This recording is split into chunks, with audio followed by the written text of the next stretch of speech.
మనం ఎన్ని షూటింగ్లలో బిజీగా ఉన్నా ఎక్కడున్నా ప్రభుత్వం నుంచి ఒక అవార్డు వస్తుందంటే అది మన రెస్పాన్సిబిలిటీ. గవర్నమెంట్తో జర్నీ చేయాల్సిన బాధ్యత సినిమా ఇండస్ట్రీలో ఉండే ప్రతి ఒక్కరిది. సో ఫ్యూచర్లో కూడా ప్రభుత్వం నుంచి అవార్డ్స్ అనౌన్స్ అయినప్పుడు ఆ డేటును మీరందరూ మీ డైరీలో నోట్ చేసుకొని మీకు అవార్డుకి అనౌన్స్ అయి ఉంటే మీరు వెళ్ళి ఆ అవార్డు తప్పకుండా ప్రభుత్వం నుంచి వచ్చే అవార్డును స్వీకరించాలి. సినిమా ఇండస్ట్రీలో ఉన్న అందరికీ దిస్ ఇస్ మై రిక్వెస్ట్. అర్థం చేసుకుంటారని అనుకుంటున్నాను. హాయ్ హలో నమస్తే, వెల్కమ్ టు అవర్ ఛానల్. నేను మీ ప్రియాంకారావు కున్నిరెడ్డి.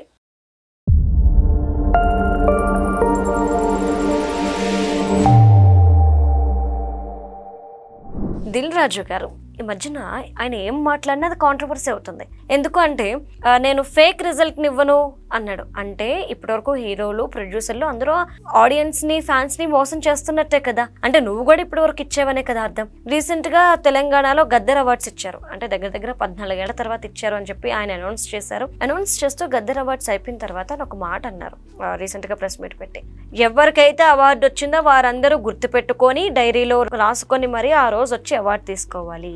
సినీ ఇండస్ట్రీ రాజకీయ పరంగా రాజకీయ నాయకులతో సఖ్యతగా ఉండాలి. వారితో అవసరాలు ఉంటాయి కాబట్టి వారితో మంచిగా వారు అవార్డ్స్ ఇస్తున్నప్పుడు కంపల్సరీ వచ్చి తీసుకొని వెళ్ళండి అని చెప్పి. అంటే అవార్డుకి రెస్పెక్ట్ ఇవ్వండి అని అనట్లా, ఒక సీఎంకి రెస్పెక్ట్ ఇవ్వండి అని అనట్లా. కానీ గవర్నమెంట్ ఇస్తుంది కాబట్టి కంపల్సరీ వచ్చి తీసుకెళ్ళండి. ఎట్లా అంటే చిన్నప్పుడు స్కూల్లో మాస్టర్ మనల్ని బెదిరించిన ప్యాటర్న్లో ఇప్పుడు జనాలు అంటుంది ఇదే. ఎందుకు దిల్ రాజు ఇట్లా మాట్లాడుతున్నాడు, అసలు ఆయన మాటల వెనుక ఉన్న ఆంతర్యం ఏంటి, ఇదే క్వశ్చన్ రేజ్ అవుతుంది. సో ఎలా చూడాలి, దీనికి సంబంధించి మనతో మాట్లాడడానికి సినీ క్రిటిక్ దాసరి విజ్ఞాన్ ఉన్నారు, ఆయనతో మాట్లాడదాం. హలో అండి. నమస్తే.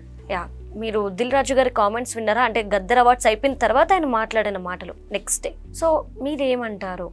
ఇది ఒక క్రోనలాజికల్ ఆర్డర్లో వద్దాం. క్రోనలాజికల్ ఆర్డర్ అంటే ఫస్ట్ తెలంగాణలో కాంగ్రెస్ గవర్నమెంట్ గెలిచిన తర్వాత సినిమాటోగ్రఫీ మంత్రిని కోమటిరెడ్డి గారికి ఇచ్చారు. కోమటిరెడ్డి గారు సినిమాటోగ్రఫీ మంత్రిగా ప్రమాణ స్వీకారం చేసేటప్పుడు సినీ ప్రముఖులు ఎవరు రాలా.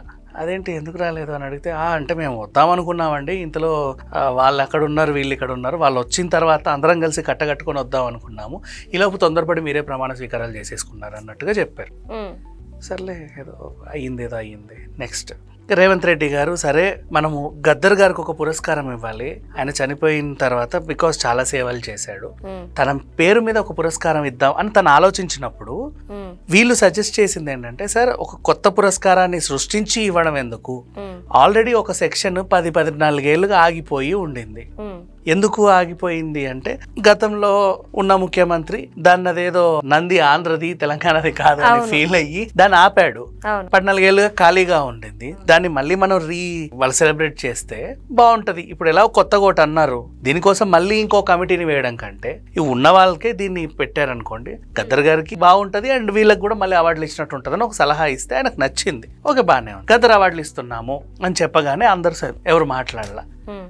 ఏంటండి మాట్లాడండి, మీరు అందరూ ఎందుకు ఇలా కామ్గా ఉన్నారు, మీకు నచ్చలేదా, అదేంటి ఇదేంటా అంటే అది పర్లేదు చెప్పండి ఏంటి ప్రాబ్లం ఏంటి. సరే వీళ్ళ నుంచి చిరంజీవి గారు ఇనిషియేట్ తీసుకొని పర్వాలేదు, లాస్ట్ ఇయర్ July 31 అనుకుంటా ఆ టైంలో తను కామెంట్ పెట్టాడు, ట్వీట్ చేశాడు, ప్రభుత్వం అంత ఇదిగా మనందరూ పురస్కారాలు ఇస్తున్నామని పిలిస్తే తీసుకుందాం, ఏదో ఒక పురస్కారం మనకు అందుకునే హక్కు మనకుంది, ఇవ్వాల్సిన బాధ్యత వాళ్ళకి ఉంది, తీసుకుందాం, అలా ఉండకండి, సరే ఏదో ఒకటి పదండి. అవార్డు డిజైన్ కూడా గద్దర్ గారు ఇలా పట్టుకున్న అది ఉందిగా దానిలాగా డిజైన్ చేశారు, ఖంజరా.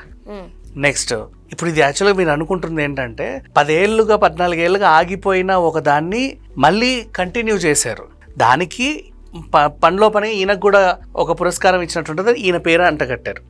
ఇంతే, రెండు ఈక్వలే యాక్చువల్గా మీరు చూడాలంటే. ఇందులో ఇంకొకరికి ఆన్సర్ చేయాలి. కంచి ఐలయ్య అంటే ఆయన ఎవరో ప్రొఫెసర్, ఆయన ఏం చెప్పాడు అంటే ఆ గద్దర్ అవార్డు అంటే అంత పెద్దగా మొహం వేయాలి కదా, ఆయన పాటలు అంత ఇదో చేయాలి అలా. ఇది గద్దర్ గారికి జరిగే స్మారకోత్సవమో స్వర్ణోత్సవమో కాదు, ఆయన పేరు మీద ఇచ్చే ఒక పురస్కారం. ఆ పురస్కారానికి వాల్యూ ఉండాలి, ఆయన పేరు సార్థకంగా ఉండాలి, అంతే. అది వీళ్ళకి అర్థం కాల. బేసికలీ అన్నీ ఆయన పాటలు పాడలేదు, ఆయన పాటలు పాడిన వాళ్ళకి సన్మానాలు చేయలేదు, తెలంగాణ నటులని గౌరవించలేదు, అబ్బే అంత పెంట, అది అవసరం. సినిమాని విడదీయకండి, ఆల్రెడీ తెలంగాణ తల్లిని ముక్కలు చేశారు. తెలంగాణ తల్లి, ఆంధ్ర తల్లి, ఆ తల్లి, ఈ తల్లి, తెలుగు తల్లి మరి కాదు అని. భాషని యాసని సపరేట్ చేశారు. అన్ని ముక్కలు ముక్కలు చేశారు రెండు రాష్ట్రాలని. అట్లీస్ట్ సినిమా వాళ్ళన్నా సినిమాలా బతకనివ్వండి. తెలుగు సినిమా అంతే. ఇక్కడున్న తెలుగు సినిమా, అక్కడున్న Telugu cinema. Telangana cinema Andhra cinema కాదు అది. బయట వాళ్ళందరూ అది తెలుగు లాంగ్వేజ్ సినిమాలని, లాంగ్వేజ్ ఒకటే అలా చూస్తారు. సో వీళ్ళు అర్థం చేసుకోవాల్సిన విషయం అది. నెక్స్ట్, ఈ 10 ఏళ్ళు ఇండస్ట్రీ కోల్పోయింది ఏంటి? ఇప్పుడు ఈ అవార్డులన్నీ ఎవరికి ఇచ్చుకుంటాం మనం?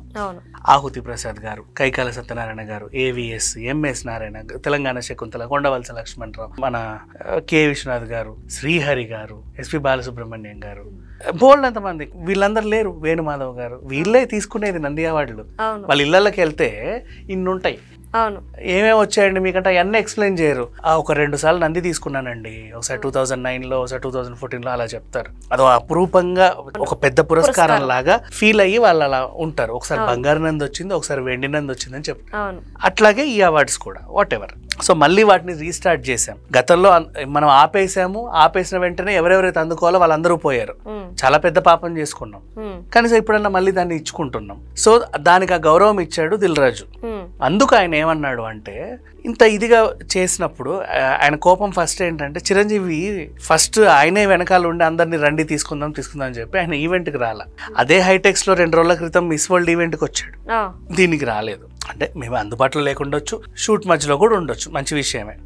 చాలా మంది పెద్దవాళ్ళు వచ్చుంటే బాగుండేది. అంటే ఆఫ్టర్ లాంగ్ టైం మళ్ళీ మనము జరుపుకునే సినిమా పండుగ ఒక వజ్రోత్సవం వేడుక లాగా ఉంది. ఈసారి అందరు వచ్చుంటే బాగుండేది అని ఫీల్ అయ్యాడు. సగం మంది రాకపోయేసరికి ఏంటంటే, మంత్రులు ఎవరైతే ఉన్నారో ఈ అవార్డులు ఇచ్చిన వీళ్ళకి నచ్చలేదేమో, మేము అనవసరంగా వీళ్ళ పేరు పెట్టామేమో, వీళ్ళకి అది బాగాలేదేమో, ఇది బాగాలేదు, ఆ థాట్స్కి వెళ్తారు. ఆ థాట్స్ వాళ్ళకి రాకుండా ఉండాలంటే మన అందరం వచ్చుంటే పర్లేదులే, అందరికి నచ్చింది, హ్యాపీ, ఇక నుంచి దీన్ని కంటిన్యూ చేద్దామని హ్యాపీగా ఇచ్చుకుంటారు. ఎందుకంటే ఆ పురస్కారానికి మనిషికి 3 లక్షలు 5 లక్షలు అవేవో డబ్బులు కూడా ఇచ్చారు కదా, మంచిదే. ఆ తర్వాత ఏమైంది, ఈసారి నెక్స్ట్ టైం అయినా సరే షూటింగ్లు మానుకోండి, ఒక్కరోజు మీ డైరీలో రాసుకోండి అవార్డ్స్ ఇచ్చే రోజు రండి అని చెప్పాడు. ఇది మంచి విషయమే. ఎందుకంటే ఇప్పుడు రాకపోవడానికి ఒక రీజన్ ఉంది. ఆల్రెడీ కమిటెడ్ షెడ్యూల్ ఉంటుంది కాబట్టి అక్కడ నుంచి హీరో వస్తే ఆ షెడ్యూల్ డిస్టర్బ్ అయిపోతుంది, డేట్స్ కుదరవు. నెక్స్ట్ టైం ముందే టిక్కులు పెట్టుకోండి అని చెప్పాడు. It's okay. అంటే రూల్ అని ఏం కాదు, రూల్ లాగా ఎందుకు చెప్పాడు అంటే గట్టిగానే చెప్పాడు. ఎందుకు అంటే ఇప్పుడు మీరు రానందుకే వాళ్ళు అలుగుతున్నారు. మనకి ప్రభుత్వానికి కొంచెం సఖ్యత ఉండాలి. ఇప్పుడు వాళ్ళు ఏదన్నా ఉంటే దిల్ రాజు గారికే చెప్తారు, ఎందుకంటే FDC చైర్మన్ ఆయన కాబట్టి. ఇప్పుడు కారులో కూర్చున్నప్పుడు, రూమ్ లో కూర్చున్నప్పుడు ఏందే ఇది మీకు వాళ్ళకి ఏం బుద్ధి లేదా జ్ఞానం లేదా అని ఒక మాట ఉంటే ఆయన అది పడి అది ఇక రిఫ్లెక్ట్ చేసి ఉండొచ్చు. ఆ విధంగా కూడా తీసుకోవాలి. ఆయన లోపల ఉన్న మాటలు ఏవైనా సరే ఏదో ఒక ఇది ఉంటేనేగా వస్తాయి. అండ్ నవ్వు తర్వాత ఆంధ్ర సైడ్ వీళ్ళందరినీ రండి అని పిలిచారు. ఒక 35 మంది వెళ్ళాలి. ఆ డిస్ట్రిబ్యూటర్లు, ఎగ్జిబ్యూటర్ల గొడవ, అలాగే ఇంకా మిగతా అంశాలన్నిటి గురించి మాట్లాడాలి. ఫస్ట్ కందుల దుర్గేష్ గారిని కలవాలి, తర్వాత పవన్ కళ్యాణ్ గారిని కలవాలి, తర్వాత వీళ్ళందరూ కలిసి చంద్రబాబు నాయుడు గారి దగ్గరికి వెళ్ళాలి. ఎందుకో ఆ మీటింగ్ క్యాన్సిల్ అయింది. దీని మీద మళ్ళీ వివాదాలు. ఎందుకు క్యాన్సిల్ అయింది అంటే, యాక్చువల్గా 35 మందిలో సగం మంది ఉన్నారు, సగం మంది లేరు. ఈ సగం మీటింగ్లు ఎందుకు, అందరు వచ్చిన తర్వాత ఒకేసారి పెట్టుకుందామని. ఇప్పుడు ఈ సగం మంది వెళ్ళారనుకో, మిగతా వాళ్ళు ఏమంటారు, లాస్ట్ టైం సగం మంది వెళ్ళినందుకే గొడవ. జగన్ దగ్గరికి 12 మంది వెళ్ళారు. 12 మంది వెళ్తే మీకు నచ్చిన నిర్ణయాలు మీరు తీసేసుకున్నారు, మాకు ఇంకా చాలా ఉన్నాయి అవన్నీ తీర్చుకోవాల్సినవి అని హాఫ్ అయ్యారు. ఇప్పుడు ఏంటంటే, సరే అందరు కలిసి రండి, అందరికీ చెప్పుకుందాం, ఎత్తు పల్లాలు ఉండకుండా. మరి అందరు అవైలబిలిటీలు ఉన్నప్పుడు వెళ్ళాలిగా. ఇది అండ్ గద్దర్ అవార్డ్స్ వేడుకల్లోనూ కూడా చిన్న డిస్టర్బెన్స్లు జరిగాయి, అవి ఒప్పుకొని తీరాలి. అందుకే వాళ్ళు అలా సీరియస్ గా ఉంటారు. అల్లు అర్జున్ వెళ్ళిన విధానం నచ్చలేదు కొంతమందికి. అంటే ఆయన కౌగలించుకుందామని వచ్చినా ఈయన కౌగలించుకోలేదు, అవార్డు ఇస్తుంటే సర్లే అన్నట్టు తీసుకున్నాడు అనేవి కంప్లైంట్స్. బాలయ్య గారు బట్టి విక్రమార్క గారి పేరుని కొంచెం తడబడ్డాడు అనేది ఒక కంప్లైంట్. ఇలాంటి చిన్న చితక కంప్లైంట్లు 2-3 ఉన్నాయి. అంటే వాళ్ళు ఎందుకు అలా చేశారు అనేది ఎవరికి తెలియదు, బట్ కనబడిన దాని అంశం ప్రకారంగా ఆ కంప్లైంట్స్ వాళ్ళు అలా హర్ట్ అయి ఉండొచ్చు. పైగా సగం మంది వచ్చారు, సగం మంది రాలేదు. మొన్న మిస్ వరల్డ్ వేడుకలకు ఊరికే పిలిస్తే వచ్చారు, అక్కడ చౌహమల్ల ప్యాలెస్ కి ఊరికే విందుకు పిలిస్తే వచ్చారు, కంట్రోల్ రూమ్ కూడా రమ్మంటే వచ్చారు. మరి ఇక్కడ ఇంత పెద్ద వేడుకకి ఎందుకు రాలేదు అనే ఒక ఇది ఉంటదిగా వాళ్ళకైనా. ఆ సినిమాటోగ్రఫీ మంత్రికి ఉంటది, ముఖ్యమంత్రికి ఉంటుంది ఎవరికైనా ఉంటుంది. అవును. ఆ ఫీలింగ్ ఉన్నప్పుడు అంటే మేము నచ్చలేదా మీకు, మా నిర్ణయాలు నచ్చలేదా అనే కోవలో వాళ్ళు ఆలోచించకూడదు అంటే అందరూ వచ్చుంటే బాగుండేదని ఈయన అనుకున్నాడు. ఆయన అనుకున్న ఫీలింగ్ అది, అంతే, అంతకుమించి ఇంకేం లేదు దీంట్లో. అండ్ నాకైతే దిల్ రాజు గారి మాటలు పెద్దగా ఏం అనిపించలా. అండ్ గతంలో చూసుకున్నా కూడా ఇందాక నువ్వు ఇంట్రొడక్షన్ లో చెప్పావు మేము తప్పుడు లెక్కలు చెప్పొద్దు, ఫేక్ వ్యూస్ వద్దు అని ఆయనే అన్నాడు అని. గేమ్ చేంజర్ టైంలో 186 CR అని అనౌన్స్ చేస్తే థియేటర్స్ ఖాళీగా ఉంటే మీకు ఇన్ని కోట్లు ఎలా వచ్చాయనే క్వశ్చన్ రైజ్ అయినప్పుడు ఆయన ఒప్పుకున్నాడు. సరే మేమే ఇలా చేస్తున్నాం, సరే ఇంకెప్పుడు అంటే వెంటనే ఐటీ రైడ్లు అయిపోయాయి మీరు అట్లా పోస్టర్ రిలీజ్ చేస్తే. నెక్స్ట్ మళ్ళీ అంటే థియేటర్లు ఖాళీగా ఉన్నాయి, మీరేమో కోట్లు చేస్తున్నారు అంటే పోస్టర్ చేయడం దగ్గర ఉన్నట్టు వాటికి లెక్కలు నాకు చెప్పు. బుక్ మై షో ఆఫీస్కి వెళ్తేనే వాడు నెత్తి మీద తడిగుడ్డు వేసుకొని మనకి ఇంతే వచ్చాయంటున్నాడు. బుక్ మై షో కూడా ఒక ట్యాక్స్ కడతాడుగా హౌస్ఫుల్ అయినాక. వాడు 150 టికెట్ అయితే 163 ఎంతో తీసుకుంటాడు, ఆ 13 రూపీస్ ట్యాక్స్. అలా లెక్క చొప్పున అడిగితే నీ ట్యాక్స్ ఎంత అంటే వాడు 4 కోట్లు అంటున్నాడు. ఎందుకు 4 కోట్లు అందుకు తీసుకున్నావు, 4 కోట్లు ఏంటి ట్యాక్స్ అంటే నాకు ఇంతే వచ్చాయన్నాడు. నిర్మాత ఏమో నాకు అంత వచ్చిందని చెప్పాడు, లెక్క తేలట్లా. అందుకని చెప్పేసి రైట్స్కి వెళ్తారు. ఆయన ఒప్పుకున్నాడు, మంచి విషయమే కదా ఒప్పుకోవడం, పొగరగా ఏం చెప్పలేదు. అండ్ తమ్ముడు ఈవెంట్లో మేము వ్యూస్ కొనొద్దని మా వాళ్ళకి చెప్పాను, ఫేక్ వ్యూస్ వల్ల మాకు ఆడియన్స్ పల్స్ అర్థం అవ్వట్లా. రిలీజ్ అయిన వెంటనే మేము ట్రెండింగ్ 1లో పెట్టేస్తున్నాం తీసుకెళ్ళి. సినిమా రిలీజ్ అయిన తర్వాతనేమో 2 తప్ప 3 తప్ప ఎవడు రావట్లేదు థియేటర్కి. ఓటీటీ వాడు క్వశ్చన్ చేస్తున్నాడు, ఏంటయ్యా మీరు ట్రెండింగ్ల మీద ట్రెండింగ్లు చూసి నేను 175 అంటే 175 ఇచ్చి కొనేసాను ఈ సినిమాని, థియేటర్కి ఏమో 2-3 తప్ప ఎవడు రావట్లా, మమ్మల్ని చీట్ చేస్తున్నారని ఓటీటీ వాడు అడుగుతున్నాడు, ఆడియన్స్ అడుగుతున్నారు. అంచనాలు పెట్టుకొని వచ్చాం ఏమీ లేదు అని.